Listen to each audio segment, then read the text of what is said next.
Bab 680. Wira pun menceritakan kejadian sebenarnya kepada mereka. Hanya saja, mereka makin khawatir setelah mendengar cerita Wira. Kak Wira, kalau kerajaan Nuala benar-benar berbuat seperti ini, kami akan memberontak. Benar, sialan, beraninya mereka menindas orang. Dusun Darmadi sangat kuat. Tanpa pasukan sebanyak puluhan ribu orang, siapapun nggak akan mampu menyerang kita. Dusun kita begitu terpencil, raja juga nggak bisa berbuat apa-apa kepada kita. Semuanya merasa kesal dan tidak puas. Wira sangat bersyukur melihat sikap mereka. Wira berucap, "Sudahlah, nggak ada gunanya kalian marah-marah begini. Aku berbuat seperti ini juga demi kalian, aku nggak mau kalian ikut menderita. Lagi pula, belum tentu aku akan kenapa-kenapa setelah pergi ke sana. Kalian hanya perlu mengikuti arahanku." Wira menambahkan, "Tenang saja, aku janji aku pasti akan kembali dengan selamat." Dia tersenyum untuk menenangkan mereka semua. Meskipun merasa tidak puas, Danu dan lainnya tetap mendengarkan arahan Wira dengan patuh. Setelah Wira menyuruh mereka pergi, hanya Wulan yang tersisa di dalam ruangan. Wulan tidak berbicara, tetapi matanya memerah. Dia duduk di samping Wira sambil menyeduh teh. Wira tersenyum dan bertanya, "Istriku, ada apa? Kamu khawatir sama aku?" "Ya." Wulan mengangguk dan menjawab, "Suamiku, aku tahu, kamu melakukan ini demi semua orang. Kalau kamu nggak pergi, pemerintah pasti akan marah besar. Kalau kamu menentang, semua orang juga akan mengikuti aksimu." Wulan melanjutkan, "Dengan begitu, Dusun Darmadi yang sangat penting untukmu mungkin akan lenyap juga. Teman dan kerabat yang kamu sayangi kemungkinan akan mati. Jadi, kamu baru membuat keputusan ini." Wulan sangat pintar, dia tahu apa yang dikhawatirkan Wira. Memang inilah yang dipikirkan Wira. Jika bukan karena mengkhawatirkan semua orang, Wira akan kabur sendiri ke tempat yang jauh dan menyembunyikan identitasnya. Namun, sekarang situasinya berbeda. Wira mempunyai banyak teman dan kerabat. Jadi, dia tidak ingin mencelakai mereka. Sesungguhnya, Wira sama sekali tidak memedulikan kerajaan Nuala. Sebuah kerajaan saja tidak akan sanggup mengendalikan Wira. "Istriku, kamu mendukungku, kan?" tanya Wira sambil tersenyum. Dia menggenggam tangan Wulan. Wulan menangis, dia merasa tidak rela. Meskipun begitu, dia tetap mengangguk dan menyahut, "Suamiku, aku akan mendukung semua keputusanmu, sampai kapanpun." Wira memeluk Wulan dan menarik napas dalam-dalam, lalu menimpali, "Aku beruntung sekali punya istri sepertimu. Tenang saja, aku pasti akan kembali." Wulan memeluk Wira dengan erat, seolah-olah takut Wira akan menghilang setelah melepaskan pelukannya. Pada saat yang sama, di istana kerajaan Agrel, Senia tersenyum setelah membaca surat yang dikirim Rendra. Dia berujar, "Ternyata, kalian nggak membuatku kecewa. Sudah saatnya, menjalankan langkah selanjutnya." Setelah itu, Senia memerintahkan orang untuk menyampaikan kabar ke daerah perbatasan, lalu menyuruh Gyandra untuk menyampaikan kabar ini ke garis depan. Saat ini, pasukan dari kedua belah pihak bertempur dengan kekuatan yang seimbang. Yuda memang hebat, tetapi Gyandra mempunyai tekad yang kuat seperti ayahnya. Kekuatan Gyandra juga tidak kalah dari Yuda. Selain itu, kali ini kerajaan Agrel mengerahkan banyak pasukan elit. Jumlah pasukan mereka juga melebihi pasukan kerajaan Nuala, yaitu sebanyak puluhan ribu orang. Semua ini dilakukan untuk mencapai tujuan Ibu Suri dan keinginan terakhir ayah Gyandra. Bab 681. Tentu saja, Gyandra harus bertarung mati-matian. Sementara itu, Yuda juga memiliki kemampuan yang hebat. Dengan kesenjangan jumlah pasukan antara kedua belah pihak, Yuda tetap berusaha bertahan. Yuda berujar, "Gyandra, kamu mundur saja. Kalau terus berperang seperti ini, kamu juga nggak akan menang." Yuda yang memakai baju zirah tampak karismatik saat bertarung. Auranya sangat garang. Yuda memang ingin menghabisi pasukan kerajaan Agrel yang dipimpin Gyandra, tetapi dia mengkhawatirkan Wira. Yuda ingin menyelesaikan peperangan di sini dan menyelamatkan Wira. Hanya saja, Yuda tidak tahu bahwa semua ini ada di dalam kendali kerajaan Agrel. Gyandra tersenyum dan berkata, "Yuda, kalian memang hebat. Tapi, dalam peperangan kali ini, sudah jelas pasukan kerajaan Nuala nggak mampu melawan pasukan elit kerajaan Agrel. Lagi pula, di dalam kerajaan Nuala masih ada 30.000 pasukan kota pusat pemerintahan Roino dari kerajaan Agrel. Asalkan aku memberi perintah, kalian pasti akan kalah karena diserang dari dua sisi." Lanjut Gyandra. Raut wajah Yuda menjadi masam setelah mendengar perkataan Gyandra. Namun, dia tetap menunjukkan wibawanya dan mendengus. Yuda berucap, "Coba saja kalau berani." "Hahaha, Yuda, aku tahu kamu nggak takut. Tapi, kalau terus bertarung seperti ini, kerajaan Agrel memang akan kehilangan banyak pasukan. Begini saja, bagaimana kalau kamu menyerahkan seseorang kepadaku? Setelah itu, aku akan menyuruh pasukanku mundur," kata Gyandra. Yuda mengernyit begitu mendengar perkataan Gyandra. Dia bertanya, "Kamu akan mundur kalau aku menyerahkan seseorang?" Yuda menjadi gugup. Jangan-jangan, mereka menginginkan Wira. Ayah Gyandra ditembak mati oleh Wira. Tentu saja, Gyandra ingin membalas dendam. Gyandra menjawab, "Benar, hanya satu orang. Dia itu orang yang menembak mati ayahku, Wira." Aku akan segera memerintahkan pasukanku untuk mundur kalau kamu menyerahkan Wira kepadaku. Ekspresi Yuda berubah drastis sesudah mendengar ucapan Giandra. Yuda menimpali. Wira itu orang kerajaan Nuala, mana mungkin aku menyerahkannya kepadamu. Cari mati. Yuda tidak melanjutkan perkataannya lagi dan langsung bertarung. Giandra juga tidak peduli dan bertarung dengan Yuda. Kekuatan pasukan kedua belah pihak seimbang sehingga akhirnya mereka memerintahkan pasukan masing-masing untuk mundur. Saat ini, Yuda kembali ke markasnya dengan ekspresi muram. Dia tahu percakapannya dengan Giandra hari ini pasti akan tersebar ke istana. Raja memang tidak menyukai Wira. Jika nyawa Wira bisa ditukar dengan keamanan daerah perbatasan kerajaan Nuala, takutnya Raja tidak akan ragu-ragu lagi. Kenyataannya memang begitu. Keesokan harinya, kabar peperangan hari ini langsung didengar oleh Ardi. Dia tersenyum setelah mengetahuinya dan langsung masuk ke istana. Sementara itu, kabar ini juga diketahui oleh Kemal. Ekspresinya berubah drastis dan dia pun masuk ke istana. Kala ini, 2 penasihat dan 6 menteri berkumpul di dalam ruang kerja istana. Ardi berkata, Yang Mulia, kerajaan Nuala kehilangan sekitar 30.000 prajurit dalam peperangan ini. Kalau terus berperang seperti ini, bahkan Yuda juga akan kesulitan bertahan. Saat ini, Giandra yang mewarisi gelar ayahnya mengajukan rencana perdamaian. Asalkan kita menyerahkan Wira, kerajaan Agrel akan menarik pasukan mereka. Yang Mulia, mohon buat keputusan, lanjut Ardi. Setelah mendengar ucapan Ardi, raut wajah Kemal sangat masam. Kemal segera berdiri dan menimpali. Yang Mulia, kita tidak boleh menyetujui pengajuan Giandra. Kalau begini, kerajaan Nuala akan menjadi bahan tertawaan semua orang. Dalam peperangan hari ini mereka meminta untuk menyerahkan Wira, bagaimana kalau besok mereka meminta untuk menyerahkan orang lain? Seandainya mereka meminta kita menyerahkan penasihat kanan, apa kita juga akan menuruti mereka? Lanjut Kemal. Ardi tertawa setelah mendengar ucapan Kemal, lalu berujar. Kalau nyawaku bisa ditukar dengan nyawa 30.000 prajurit, aku rela mati. Yang Mulia, peperangan yang terus berlangsung akan menghabiskan sumber daya. Selain itu, garis depan menginformasikan bahwa kekuatan Yuda dan Giandra seimbang. Hanya saja, kerajaan Agrel masih punya setidaknya ratusan ribu pasukan yang tidak ikut dalam peperangan. Ardi melanjutkan, meskipun kerajaan Nuala juga mempunyai ratusan ribu kavaleri, kerajaan Agrel sudah menguasai sebagian wilayah kita. Kerajaan Nuala akan diserang dari kedua sisi. Kalau peperangan ini terus dilanjutkan, suku minoritas lain pasti akan berniat jahat. Yang Mulia, hal ini sangat merugikan kita. Bab 682. Suara Ardi yang lantang bergema di ruang kerja istana. Saat ini, raut wajah semua orang tampak muram setelah mendengar ucapan Ardi. Ini adalah kelemahan kerajaan Nuala. Setiap kali berperang, semua orang akan mencemaskan hal ini. Bagaimanapun, selain kerajaan Agrel, masih ada bangsa Monoma, bangsa Lokus, dan bangsa lainnya yang mengincar kerajaan Nuala. Jadi, kerajaan Nuala memang mampu bertarung dengan kerajaan Agrel. Namun, seiring berjalannya waktu, orang-orang di kerajaan Nuala tetap merasa cemas dan penyebabnya adalah bangsa lain ini. Ardi, Kemal, dan ke-6 menteri lainnya tentu memahami logika ini. Sebagai penguasa kerajaan Nuala, Raja Bakir pasti juga memahaminya. Dia melirik Ardi yang bersikap tegas, Kemal yang tampak marah, dan ekspresi ke-6 menteri yang berbeda-beda. Raja Bakir sudah diam-diam membuat kesimpulan. Raja Bakir tidak menyukai Wira. Tujuan Putro menyokong Wira hanya untuk mengkritik pemerintah. Saat ini adalah kesempatan untuk menyingkirkan Wira. Raja Bakir sama sekali tidak memedulikan Wira. Namun, Raja Bakir harus melakukan hal ini dengan alasan yang tepat agar semua orang bisa menerimanya. Apalagi, dia juga harus mempertimbangkan kerajaan Agrel. Bagaimanapun, hal ini berhubungan dengan reputasi sebuah negara. Perkataan Ardi memang benar, peperangan yang berkepanjangan memang merugikan negara. Meskipun Yuda memiliki kemampuan yang hebat, Raja Bakir tetap harus berwaspada. Jika terus terjadi peperangan di daerah perbatasan, lama-kelamaan posisi Yuda akan makin kuat. Kalau begitu, kemungkinan akan muncul sosok seperti Dirga lagi. Raja Bakir tidak boleh membiarkan hal ini terjadi. Membereskan Dirga sudah cukup membuat Raja Bakir lelah. Sampai sekarang, masih saja ada orang yang mencela hal ini. Jadi, Raja Bakir tidak ingin mengalami masalah seperti ini lagi. Raja Bakir tidak akan memberi Yuda kesempatan, apalagi membiarkan Yuda berkembang menjadi sehebat Dirga. Akan tetapi, apa yang dikatakan Kemal juga benar. Hari ini, Raja Bakir setuju menyerahkan Wira kepada kerajaan Agrel. Bagaimana jika kedepannya kerajaan Agrel meminta orang lain atau pejabat, bahkan Raja Bakir sendiri?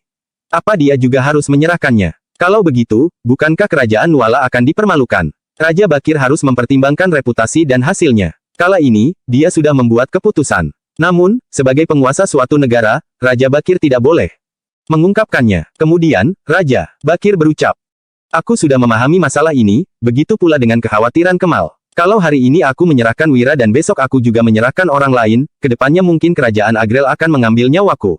Kerajaan Nuala yang begitu besar nggak boleh dipermalukan seperti ini. Aku paham dengan masalah ini. Kemal terkejut mendengar ucapan Raja Bakir, tetapi dia masih terlihat khawatir. Sementara itu, Ardi malah tersenyum. Dia tidak berbicara karena tahu sejak Raja Bakir melontarkan perkataan ini, Wira tidak mungkin bisa tinggal di kerajaan Nuala lagi. Raja Bakir menambahkan. Hanya saja, ucapan Ardi juga harus dipertimbangkan. Peperangan seperti ini memang merugikan kerajaan Nuala. Bangsa Lokus, Monoma, dan bangsa lainnya mempunyai ambisi yang besar. Mereka ingin merebut tanah kerajaan Nuala yang luas. Kalau bangsa-bangsa ini punya kemampuan sehebat kerajaan Agrel, mungkin kerajaan Nuala sudah dikuasai mereka sejak awal. Tapi, sebaiknya kita berwaspada, lanjut Raja Bakir. Bab 683. Setelah mengatakan ini, Raja Bakir memandang semua orang. Dia berpikir sejenak, lalu berkata dengan perlahan. Kalian semua adalah menteri kerajaan Nuala. Jadi, menurut kalian bagaimana mengatasi masalah ini? Apa kalian punya solusi? Begitu pertanyaan ini dilontarkan, jantung Kemal sontak berdetak dengan kencang karena dia sudah menebaknya sejak awal, begitu juga dengan yang lain. Dimas seketika berdiri dan berkata dengan hormat. Yang mulia, saya punya solusi, tidak tahu cara ini efektif atau tidak. Raja Bakir sangat senang saat El mendengar ini. Dia langsung mengangguk sambil berucap. Katakanlah, Dimas. Dimas berujar, Yang mulia, yang diinginkan oleh kerajaan Agrel adalah Wira. Kita bisa menyerahkan Wira pada mereka, tapi tidak secara cuma-cuma. Saran saya adalah mengutus Wira pergi ke kerajaan Agrel. Dengan begitu, kita akan mengetahui maksud kerajaan Agrel. Sejak dulu, kerajaan Nuala memiliki aturan untuk tidak melukai para utusan. Dengan aturan ini, saya rasa kerajaan Agrel tidak akan berani melukai Wira. Keselamatan Wira akan terjamin. Kita bisa menyerahkan Wira untuk melindungi perbatasan kita yang sedang terancam bahaya, lanjut Dimas. Ide ini kedengarannya bagus, tetapi tidak ada bedanya dengan mengirim Wira ke sana. Apabila Wira pergi ke kerajaan Agrel, nyawanya akan terancam dan kemungkinan besar tidak akan bisa kembali lagi. Kerajaan Agrel memiliki kesempatan yang besar untuk membunuh Wira, bahkan hanya dengan satu alasan saja. Jika bukan karena kerjaan Nuala, Giandra pun tidak menginginkan Wira. Tidak hanya Kemal, semua orang yang hadir di sini juga tahu bahwa Wira dikirim ke kerajaan Nuala merupakan sebuah kebetulan. Yang mulia, saya merasa hal ini masih perlu dipertimbangkan. Bagaimana kalau kita mengutus orang lain untuk pergi ke kerajaan Agrel? Ucap Kemal memperjuangkan pendapatnya. Semua orang di faksinya juga setuju. Ardi berujar. Yang mulia, saya merasa ide ini bagus. Bagaimanapun juga, Wira hanya rakyat biasa. Sebagai rakyat kerajaan Nuala, sudah seharusnya kita mengabdi pada negara dan rela berkorban. Lagi pula, kami sudah mempersiapkan banyak hal untuk masalah ini. Jika Wira memiliki status sebagai utusan, nyawanya tidak akan dalam bahaya. Kita tidak perlu mengkhawatirkan keselamatannya. Cara ini memang berisiko, tapi Wira sangat cerdas, seharusnya tidak akan ada masalah. Jadi, Yang mulia, saya merasa solusi dari penasihat kanan boleh dilakukan, lanjut Ardi. Mendengar ini, Raja Bakir menatap Kemal sekilas sehingga Kemal tidak bisa berkata apa-apa. Bukan masalah besar jika harus mengorbankan seseorang demi negara. Namun, orang yang akan berkorban berasal dari faksi penasihat kiri. Saat ini, Kemal tidak dapat mengatakan apapun lagi sekalipun dia ingin berbicara. Ucapan Kemal barusan membuat Raja Bakir merasa ide tersebut sulit dilakukan. Kini, Kemal sudah tidak bisa memberi sanggahan apapun lagi. Ketika melihat raut wajah Kemal yang sangat muram, Raja Bakir tersenyum sembari berkata dengan pelan. Berhubung tidak ada yang keberatan, masalah ini telah diputuskan, yaitu mengutus Wira pergi ke kerajaan Agrel. Begitu keputusan telah dibuat, raut wajah Kemal seketika menjadi makin muram. Dia sudah mengetahui akhirnya akan seperti ini, bahkan sebelum kemari. Namun, dia tidak bisa mengubah apapun. Tidak lama kemudian, pemerintahan mengeluarkan dekret dan mengirimkannya ke Provinsi Jawali. Banyak orang yang telah mendengar kabar ini. Sementara itu, Kemal menarik napas dalam-dalam, lalu segera menulis 2 surat. Dia mengutus seseorang untuk mengirimkannya secara diam-diam. Surat pertama dikirim ke Wira. Kemal menuliskan beberapa rencana cadangan. Surat kedua dikirim ke kerajaan Agrel. Kemal ingin melakukan sesuatu untuk Wira agar Wira bisa kembali dengan selamat. Wira, oh Wira, aku memang ingin membantumu, tapi kekuatan jahat sedang berkuasa, aku juga nggak bisa melakukan apa-apa. Semoga rencana yang kutuliskan untukmu bisa berguna, gumam Kemal. Dia menghela napas karena merasa sangat tertekan. Jika bisa, Kemal tentu saja tidak ingin Wira terlibat. Bagaimanapun juga, Wira tidak hanya memiliki kehebatan dalam menyusun strategi pertempuran, tetapi juga memiliki strategi untuk mengelola dan menstabilkan negara. Bab 684. Orang sehebat Wira akan diutus pergi ke kerajaan Agrel. Hidup dan matinya akan dipertaruhkan. Kemal tentu saja sangat mengkhawatirkan hal ini. Saat ini, Wira sedang duduk di dalam kamar. Dia menggelengkan kepalanya begitu membaca isi dekret yang memintanya menjadi seorang utusan. Jika bukan demi kerajaan Nuala, Wira mungkin tidak akan bisa menjadi utusan. Untung saja aku menjadi seorang utusan, aku benar-benar mendapatkan keuntungan yang gak terduga, ucap Wira. Tuan Wahyudi, beberapa hari lagi kamu akan diutus pergi ke kerajaan Agrel. Apa kamu benar-benar ingin pergi? Tanya Lukman sembari menatap Wira. Lukman merasa agak khawatir. Saat ini, dia merasa dilema. Meskipun berasal dari faksi penasihat kanan, tetapi Lukman merasa bahwa Wira adalah orang yang pantas dijadikan orang dekat.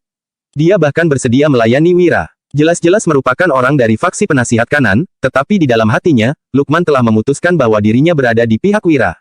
Wira tentu saja tidak ingin pergi, tetapi tidak ada yang bisa dia lakukan. Jika tidak pergi, Raja Bakir pasti tidak akan berbaik hati padanya. Oleh sebab itu, Wira mau tidak mau harus pergi ke sana. Setelah Lukman pergi, Wira menatap Danu Seraya memerintah. Berikan beberapa surat ini pada penerimanya masing-masing. Ada surat untuk Yuda, Putro, Mary, dan Suryadi. Setiap surat ini ditulis oleh Wira untuk menceritakan kejadian ini secara keseluruhan dan meminta mereka jangan mengkhawatirkan dirinya. Danu segera melaksanakan tugasnya. Sebelum itu, dia menatap Wira sambil berkata, "Kak Wira, ini sangat berbahaya. Aku akan ikut denganmu." Mandra juga segera berkata, "Kak Wira, aku juga akan ikut denganmu." Lantaran berstatus sebagai utusan, Wira tentu tidak bisa pergi sendiri. Setidaknya harus ada beberapa orang yang pergi bersamanya. Namun, Wira tahu jelas bahwa pemerintahan tidak mengutus kelompok. Pemerintahan hanya mengeluarkan dekret untuk dirinya sendiri. Akan tetapi, Wira benar-benar memerlukan 2 orang di sisinya. Jangan terlalu banyak orang. Danu, bawa 10 veteran pasukan Zirah Hitam yang lebih terampil. Kalian berdua juga ikut denganku. Wira membuat keputusan ini bukan karena akan merasa aman. Dia membawa 10 orang ini bersamanya karena untuk merencanakan sesuatu. "Kak Wira, ada sepucuk surat yang diam-diam dilempar masuk ke halaman," ucap Fabrian dengan tergesa-gesa sambil berlari kemari. Wira tertegun sejenak, lalu mengambil surat tersebut. Setelah membaca tulisan yang tertera di bagian luar surat, dia mengedip-ngedipkan matanya. "Tuan Wahyudi, mohon buka dan baca suratnya sendiri. Kurung siku tutup." Wira tidak pernah melihat tulisan tangan ini. Dia tentu tidak tahu siapa pengirimnya. Tanpa berpikir panjang, Wira langsung membuka surat tersebut. Begitu membaca kalimat pertama, Wira tertegun sejenak, lalu bergegas menuju ruang kerja dan menutup pintunya. Setelah itu, dia duduk untuk membaca isi surat tersebut dengan serius. Surat ini dikirim oleh Kemal. Dia menulis surat untukku di saat seperti ini, pasti ada sesuatu yang akan berguna. Gumam Wira saat suatu hal terlintas di benaknya. Dia pun lanjut membacanya. "Tuan Wahyudi, saya Kemal. Hari ini, saya ingin memberi wejangan untuk Tuan Wahyudi. Seseorang tidak akan meningkatkan bakat tanpa belajar dan tidak akan mencapai kesuksesan tanpa cita-cita yang teguh. Seorang pahlawan tidak akan meminta jalan keluar. Saya sangat kagum dengan bakat yang Tuan Wahyudi miliki. Saya ingin berkunjung, tapi situasi sedang tidak memungkinkan. Kurung siku tutup. Saya menulis surat ini untuk meminta Tuan Wahyudi agar jangan khawatir. Dalam misi kali ini, saya akan menunggumu kembali. Saya sangat paham dengan prinsip kebenaran Tuan Wahyudi. Oleh sebab itu, saya secara khusus telah mengabari sindikat yang ada di Kerajaan Agrel." Kurung siku tutup. Sindikat ini adalah mata-mata yang ditempatkan oleh Kerajaan Nuala di sana. Karena pengelolaan yang buruk, mereka sudah tidak begitu aktif. Tapi, mereka masih bisa sedikit membantumu. Saya hanya bisa melakukan ini untuk membantumu. Saya akan menunggu kepulanganmu dan menantikan kerjasama untuk kejayaan Kerajaan Nuala." Setelah membaca seluruh isi surat tersebut, Wira menarik napas dalam-dalam. Kemal mungkin sudah tidak bisa melakukan apa-apa. Akan tetapi, Wira merasa Kemal sudah berusaha melakukan yang terbaik untuk dirinya. Wira merasa sangat terharu dan menjadi paham ada beberapa hal yang tidak bisa dinilai dari luarnya saja. Bab 685. Setelah meletakkan suratnya, Wira pun menghela napas. Pada saat ini, Danu datang dengan membawa sepucuk surat lagi. Surat ini sangat sederhana, hanya ada beberapa kata yang tertulis. "Mari bertemu di luar kota." Kurung siku tutup. Tanpa perlu memikirkannya, Wira sudah tahu bahwa surat ini pasti dikirimkan oleh Rendra. Sembari membaca surat tersebut, Wira pun berkata sambil tersenyum. "Ayo, temani aku untuk bertemu dengan Jenderal Rendra." Usai mengatakan itu, Wira langsung menuju luar kota. Banyak orang menganggap bahwa pertempuran masih akan berlanjut, tetapi beberapa orang tahu bahwa pertempuran sebenarnya telah berakhir. Pasukan kota pusat pemerintahan Roino tidak akan menyerang lagi. Saat ini, di sebuah gazebo luar kota yang sejuk, terlihat 2 orang tengah duduk di sana dan menyeduh teh. "Ayah, apakah dia benar-benar akan datang?" tanya Solomon yang lumayan penasaran. Rendra malah bertanya sambil tersenyum. "Solomon, bagaimana menurutmu?" "Menurutku, dia seharusnya akan datang, tapi aku nggak merasa bahwa dia begitu pintar seperti yang ayah kira," jawab Solomon. Situasi saat ini sudah cukup jelas. Wira tentu tahu bahwa tidak akan ada bahaya lagi sehingga dia pasti akan datang. Hanya saja, menurut Solomon, Wira tidak secerdas yang ayahnya bayangkan. "Haha, tunggu saja, kamu akan tahu nanti," ucap Rendra seraya menggeleng. Dia tidak berkomentar lebih lanjut. Pada saat ini, 2 kuda tampak mendekat dari kejauhan pada malam hari. Apabila itu bukan Wira, lantas siapa lagi? Wira dan Danu tiba di luar gazebo, lalu turun dari kuda mereka. Dari kejauhan, mereka telah mendapati dua orang sedang duduk di sana. Kemudian, Wira menangkupkan tangan dan berkata sambil tersenyum. Jenderal Rendra, sekali lagi terima kasih. Ucapan terima kasih ini dilontarkannya karena Rendra tidak menaklukkan Provinsi Jawali. Sejujurnya, Provinsi Jawali bukan berhasil dipertahankan oleh Wira, melainkan karena Rendra yang tidak melancarkan serangan saja. Rendra melirik putranya sejenak, lalu menoleh ke arah Wira dan bertanya sambil tersenyum. Oh, apa maksudmu? Aku memang cukup berbakat, tapi aku tahu bahwa kota ini bukan berhasil dipertahankan olehku, melainkan karena nggak diserang olehmu saja. Kalau kamu bersedia, hanya dengan mengirim surat untuk meminta Provinsi Jawali menyerah, kota itu pasti akan kacau dalam waktu sehari. Setelah itu, kalian bisa memasukinya dengan mudah, jelas Wira seraya tersenyum lebar dan mendekati mereka. Ini adalah pertama kalinya Wira bertemu dengan Rendra. Tampilan pria parubaya itu anggun dan tatapannya penuh dengan kebijaksanaan. Orang ini, meskipun bukan seorang jenius, dia sama sekali tidak kalah dari Komandan Raja Tanui. Rendra sontak berkata, "Hahaha, Tuan Wira, kami baru saja membicarakan tentangmu. Putraku mengatakan bahwa kamu nggak secerdas yang aku kira, tapi aku percaya bahwa kecerdasanmu nggak tertandingi di dunia. Jadi, tolong bantu menghilangkan keraguan putraku agar dia mengakui kemampuanmu."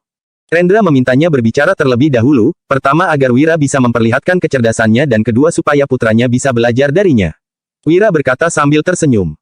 Aku nggak pantas menerima pujian ini. Masalah ini sebenarnya nggak sulit untuk dimengerti, ini hanya sebuah pertunjukan besar saja. Apa yang kamu inginkan bukanlah menaklukkan Provinsi Jawali, melainkan melakukan koordinasi dengan perbatasan untuk menekan kerajaan Nuala. Selain itu, kamu memilih nggak menaklukkan Provinsi Jawali juga untuk melihat kemampuanku. Meskipun aku nggak melakukan apapun, aku tetap menghargai kebaikanmu, jelas Wira secara perlahan. Perkataannya membuat Solomon mengernyit. Dia telah mengetahui tentang apa yang Wira katakan barusan sehingga keraguannya belum sepenuhnya menghilang.